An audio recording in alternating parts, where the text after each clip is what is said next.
CMR shopping mall Dasara ధమాకా offers అద్భుతమైన offers తో పాటు అబ్బురుపరిచే spot gifts. Close in the sense అలా అనుకోకూడదు కదా యాక్చువల్గా. నాకు అలా అయితే అనిపించలేదు.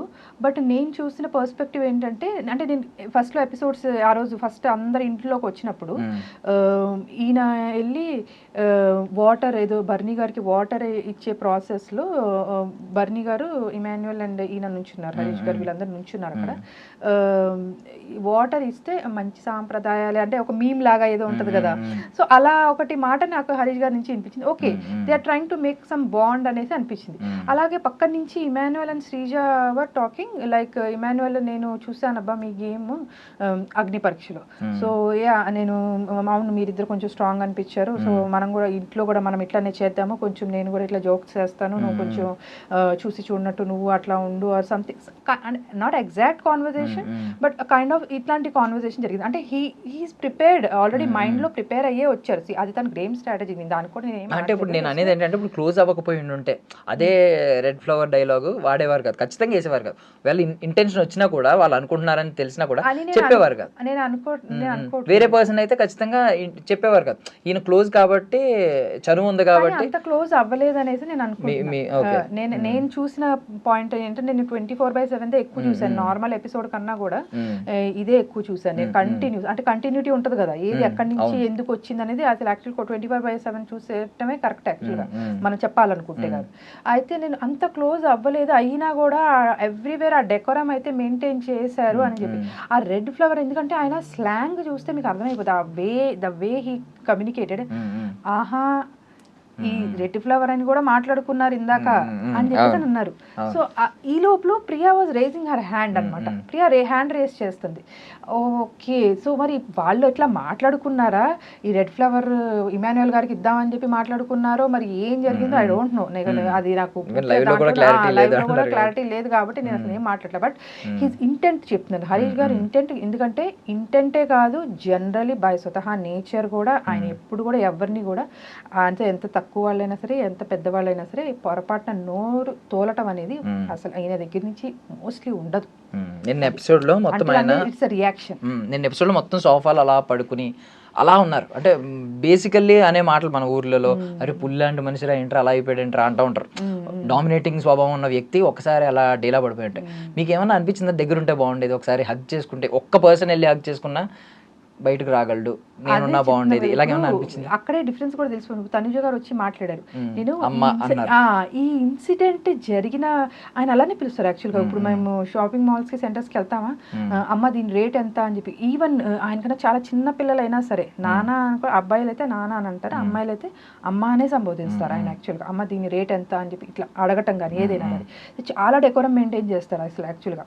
ఈవెన్ నేను ఎప్పుడన్నా కొంచెం క్యారీ అయిపోయి టక్మని ఏదన్నా పిలిచేస్తానేమో కానీ నన్ను ఇంకా కరెక్ట్ చేస్తారు యాక్చువల్గా. చెప్పాలంటే ఒక్కసారి అనిపిస్తుంది ఇంత చిన్నదానికి నా అని చెప్పి అనిపిస్తుంది కానీ, but it creates a lot of impact out side. ఇప్పుడు అదే జరిగింది యాక్చువల్లీ.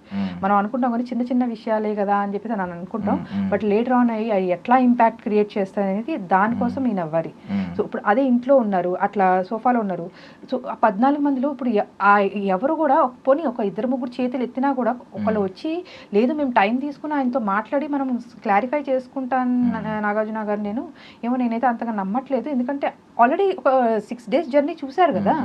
సో ఆయన ఎవరితో ఎట్లా మాట్లాడుతున్నారు ఏంటి అనేది, ఆయన మాట నడవడిక అంతా ఎట్లా ఉందని తెలుసు కదా. ఇప్పుడు మనకు అదంతా చూపించకపోయినా కూడా, సో దాన్ని బట్టి కూడా, ఎందుకంటే చూసేదాన్ని కాకుండా మనం ఏదైతే మనం ప్రాసెస్ చేసుకుంటాం మైండ్లో, దాన్ని బట్టి కూడా మనం డెసిషన్స్ తీసుకోవాలి ఒక్కొక్కసారి. అండ్ ఇంకొక స్టేట్మెంట్ బర్నీ గారు పాస్ చేశారు కాబట్టి, సింపతి కోసం ఫుడ్ తినట్లేదు అని చెప్పి అరిచేశారు ఆ నామినేషన్స్ లో, గట్టిగానే అరిచారు. సో ఇలా అనుకునే వాళ్ళకి మీరు ఏం సమాధానం చెప్తారు? ఫుడ్ మానేయడం అంటే సింపతి వేరే రకం క్రియేట్ చేసుకోవచ్చు, కొంచెం ఏడ్చో లేదంటే కొంచెం అలాంటి ఎమోషనల్ డైలాగ్స్ కొట్టో చేయొచ్చు. ఫుడ్ మానేయడం అనేది సింపతి కోసం అయితే చాలా స్ట్రగుల్ అవుతుంది. మనం మొత్తం వీక్ అయిపోతాం. ఫిజికల్ టాస్క్ పెట్టారంటే తర్వాత ఏం చేయలేం, ఈవెన్ నీరసం ఉంటుంది, ఇవన్నీ ఉంటాయి. సో దీని గురించి ఏం చెప్తారు మీరు? అదే చెప్తున్నాను కదా. ఇప్పుడు ఆయన ఏదైనా చేయొచ్చు, అంటే నటించవచ్చు, వాళ్ళతో మాట్లాడుతున్నట్టే, అంటే ఆ సిచ్యువేషన్ని నార్మల్గా ఎట్లా ట్యాకిల్ చేసే విధానాలు ఎట్లా ఉంటాయో చెప్తాను.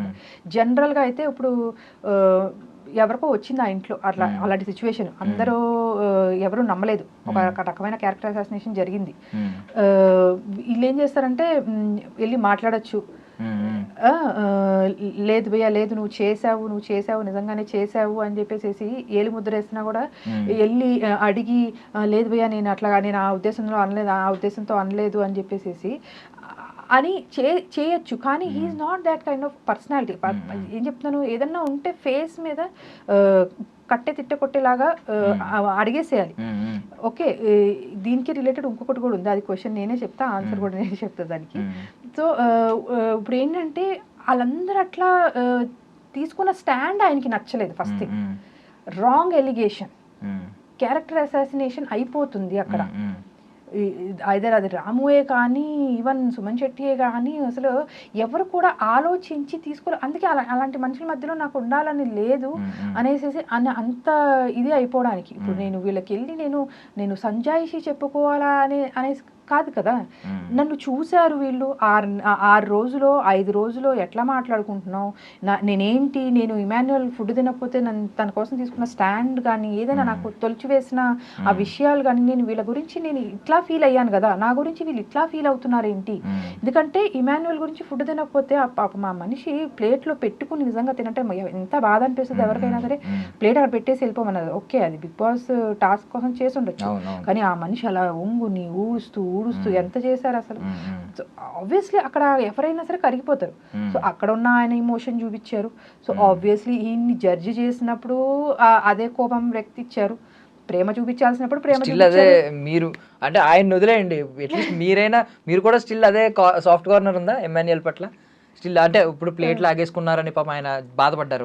తర్వాత ఇదే పర్సన్ వల్ల ఈరోజు 2 వీడియోస్ టెలికాస్ట్ అయినాయి. ఈవెన్ ఇదే పర్సన్ నామినేషన్స్లో డుమ్ డమాల్ అని చెప్పి అందరూ నవ్వేలా చేశాడు. ఈవెన్ ఆ గుండు అంకుల్ అన్నప్పుడు కూడా అందరూ నవ్వారు. చాలా హ్యూమిలియేషన్ ఉంటుంది. ఇంతమంది మనల్ని నవ్వుతున్నారంటే, దట్టు సొసైటీలో ఇంత లీడ్ చేసి ఒక కంపెనీని లీడ్ చేసిన ఇప్పుడు నేనే తీసుకుంటున్నాను అది, ఇంకా ఆయన బయటికి రాలేదు. రేపొద్దున ఇంకా ఎంత తీసుకోవాల్సి వస్తుంది.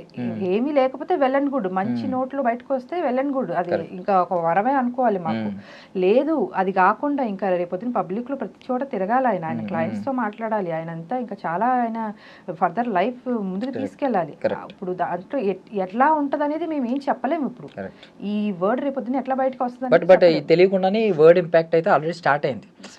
కొన్ని మారితే ఓకే, అది చెరిగిపోతే ఓకే, బట్ ఏంటంటే ఇప్పుడైతే మాత్రం స్టార్ట్ అయింది. నేను కోరుకుంటున్నా గట్టిగా యాక్చువల్లీ, బికాజ్ అది సరదాగా చేసుకుని వచ్చింది కాదు. మనిషి ఇంకా ఒక ఎమోషన్ ని, ఒక ఫిజికల్ డేర్ ని క్యారీ చేస్తున్నారు. సో అట్లీస్ట్ దానికి రెస్పెక్ట్ ఇస్తే బాగుంటుందని నా ఉద్దేశం. వన్ మోర్ థింగ్ ఏంటంటే లాస్ట్ ఇంకా ఆయన యాటిట్యూడ్ నాకు అర్థమైంది.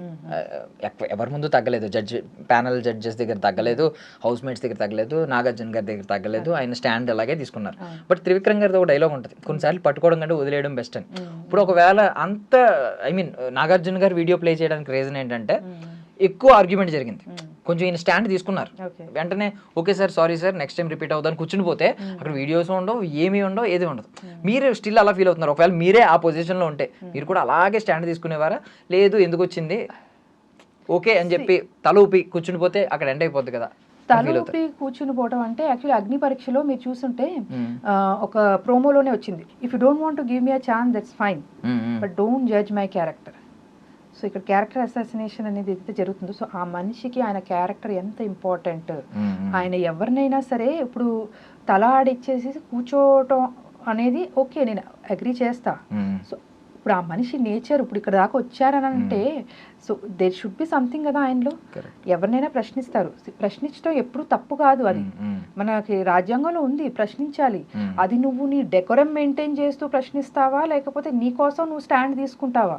ఇప్పుడు ఈయన ఎటువంటి మనిషి అంటే ఈయన కోసం ఈయన స్టాండ్ తీసుకోవటమే కాకుండా సొసైటీలో రేపొద్దు ఇప్పుడు మేము కార్లో వెళ్తున్నామండి, నిజంగా ఏదైనా గొడవ అవుతుంది, ఎంతమంది కారు ఆపి వెళ్ళి ఆ గొడవ మధ్యలో నుంచుంటారు ఇవాళ